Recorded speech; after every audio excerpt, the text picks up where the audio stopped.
Pegasus virus, another virus in news. Now, this is a digital virus. An opposite party of India alleged the ruling party to hack their phones. Now, what is Pegasus virus? From where it comes?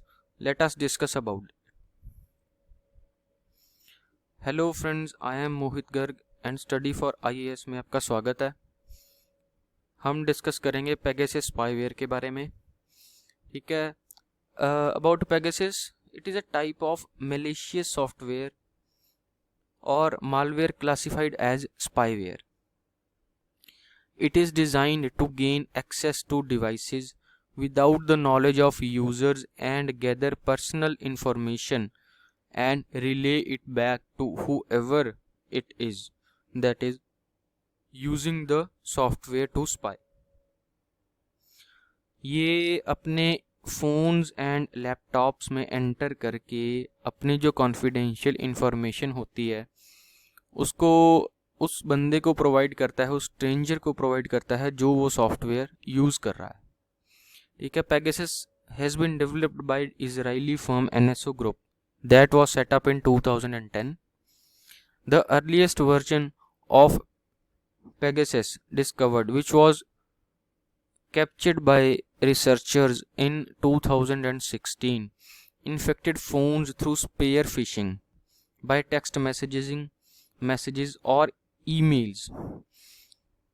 By providing the links, like there will be a link on which we click and then the virus enters into our phones and laptops and then gather the information and provide it to the stranger that uses that software. Now NSO's attack capability have become more advanced. Pegasus infections can be achieved through so-called zero click attacks. Zero click attacks के बारे में मैं आपको आगे बताऊंगा। अभी के लिए हम ये सोच सकते हैं कि जो 2016 में जो वायरस था वो बाय टेक्स्ट मैसेजेस या ईमेल्स के थ्रू एंटर होता था, हम उसको क्लिक करते थे, किसी लिंक के थ्रू एंटर होता था। ठीक है, लेकिन आज का जो पेगासस वायरस है उसको किसी भी ऑथेंटिकेशन की या परमिशन की ज़रूरत नहीं है। वो डायरेक्टली एंटर करता है अपने सिस्टम में एंड गैदर करता है अपनी कॉन्फिडेंशियल इंफॉर्मेशन। अब ये जो है सॉफ्टवेयर किस किस को टारगेट कर रहा है आज के टाइम पे। ठीक है, human right activist, journalist, lawyers around the world have been targeted with phone malware sold to authoritarian governments by Israeli surveillance firm. वो जैसे कोई एक कंपनी है या NSO ग्रुप है, जैसे वो ये सॉफ्टवेयर किस लिए बनाते हैं, ताकि वो कॉन्फिडेंशियल इंफॉर्मेशन जो है लीडर्स की या किसी भी गवर्नमेंट की, किसी भी कंट्री की, तो वो उसको सेल कर सकें। ठीक है, देन इंडियन मिनिस्टर्स को टारगेट किया गया है, गवर्नमेंट ऑफिशियल्स को, अपोजिशन लीडर्स को। तभी अपोजिशन लीडर्स बोल रहे हैं ना कि इंडियन गवर्नमेंट ने हमारे जो फ़ोन्स हैं वो हैक करवाए हैं, जबकि उनके खुद के लीडर्स के जो फ़ोन्स हैं वो भी हैक हुए हैं। ठीक है, अब इन 2019 WhatsApp filed a law suit in the US court against Israel NSO group, alleging that the firm was incorporating cyber attacks on the application by infecting mobile devices with malicious software. ये WhatsApp ने एक law suit file किया था against NSO group, क्योंकि 19 में WhatsApp के through ऐसे messages आए हुए हैं, भेजे गए थे लोगों को, जिसके थ्रू अगर वो क्लिक करते उनको तो उनकी कॉन्फिडेंशियल इन्फॉर्मेशन लीक होने का डर था। तो व्हाट्सएप ने 2019 में US की कोर्ट में एक लॉ सूट फाइल किया था अगेंस्ट NSO ग्रुप, जिसने अभी पेगासस वायरस बनाया है। Now what is zero click attack? तो ज़ीरो क्लिक अटैक के बारे में मैं आपको बता दूं कि इसमें किसी को भी कुछ भी क्लिक करने की ज़रूरत नहीं है, ना ही कोई लिंक आएगा। अगर कोई बंदा, अगर वो सॉफ्टवेयर यूज़ करने वाला आपको टारगेट कर रहा है तो वो बिना परमिशन के, बिना ऑथेंटिकेशन के आपके फ़ोन में एंटर कर सकता है। That is zero click attack. A zero click attack helps spyware like Pegasus gain control over a device without human interaction or human error. Like the controller or the stranger who is using that software to spy your phone can also switch on your webcam and hack the activities, or can do whatever with your phone, like can call someone, can message someone. Overall control ही उस stranger के पास चला जाता है, ठीक है. All awareness about how to avoid a phishing attack और which links not to click are pointless if the target is a system itself. Means के अगर हम किस लिंक को क्लिक करें, किस लिंक को नहीं करें, ये पॉइंटलेस हो जाता है अगर बिना परमिशन के या बिना ऑथेंटिकेशन के कोई भी जो एक्सटर्नल प्रोडक्ट है वो हमारे फ़ोन में एंटर होता है, ठीक है.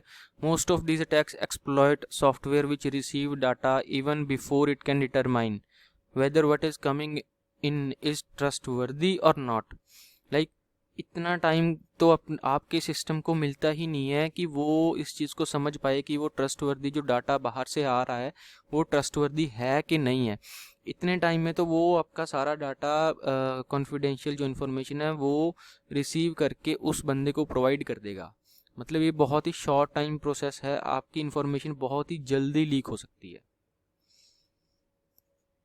अब इंडियन गवर्नमेंट्स ने क्या क्या स्टेप्स उठाए हैं साइबर क्राइम या साइबर सिक्योरिटी के रिगार्डिंग, ठीक है, उसको थोड़ा सा डिस्कस कर लेते हैं क्योंकि ये यूपीएससी पॉइंट ऑफ व्यू से थोड़ा सा इम्पोर्टेंट हो जाता है, ठीक है. साइबर सुरक्षित भारत इनिशिएटिव, ये जो चीफ इंफॉर्मेशन सिक्योरिटी ऑफिसर्स हैं या फ्रंटलाइन आईटी स्टाफ है उसको सिक्योरिटी देने के लिए ये इनिशिएटिव उठाया गया था.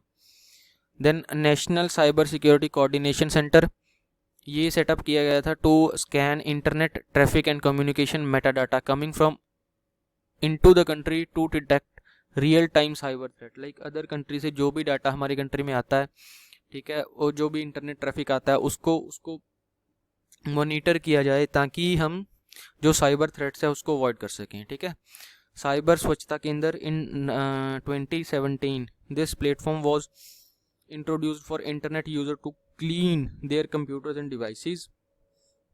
नाउ एक बहुत ही रिसेंट स्टेप उठाया है गवर्नमेंट की तरफ से I4C, Indian cyber crime coordination centre, ठीक है. ये सेटअप किया गया थ्रू आउट पैन, मतलब थ्रू आउट इंडिया, ठीक है. ये लॉन्च किया गया है ये प्रोजेक्ट, ठीक है. Computer emergency response team India, it is a nodal agency which deals with the cyber security threats like hacking and fishing. Now इसके अंदर दो हमारे जो हैं लॉज बने हुए हैं, एक्ट बने हुए हैं, बिल बने हुए हैं, ठीक है.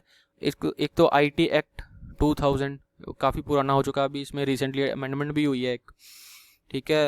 And then second is personal data protection bill 2019, ये भी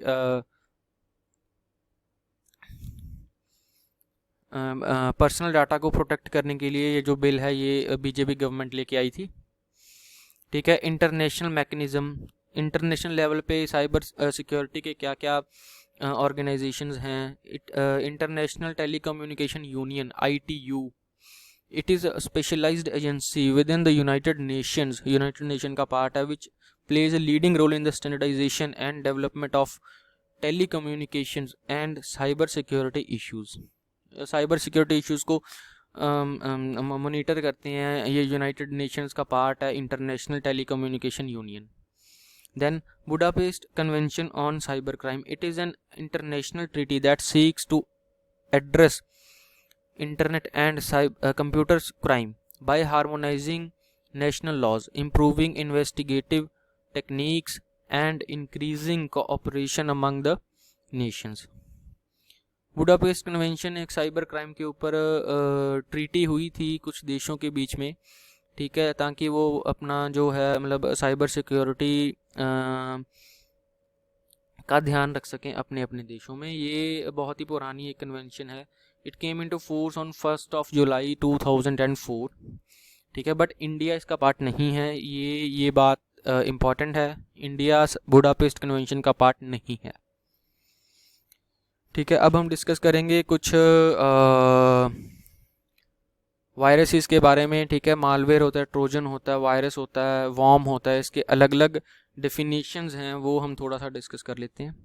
ठीक है, malware is defined as software design to perform unwanted and illegal act by the computer act network, कि कंप्यूटर नेटवर्क के थ्रू अगर हम कोई इलीगल अनवांटेड एक्ट करते हैं तो उसके लिए जो सॉफ्टवेयर डिज़ाइन होता है उसको मालवेयर कहते हैं। उसके अंडर आ जाते हैं virus, worm, Trojan and spyware. ठीक है, अब क्या है, वायरस क्या चीज़ होती है, that can effect other programs by modifying them to include a possible evolved copy of itself. Virus में क्या है, डुप्लीकेट कॉपी बन जाती है और वो आपके अदर प्रोग्राम्स को इन्फेक्ट कर देती है।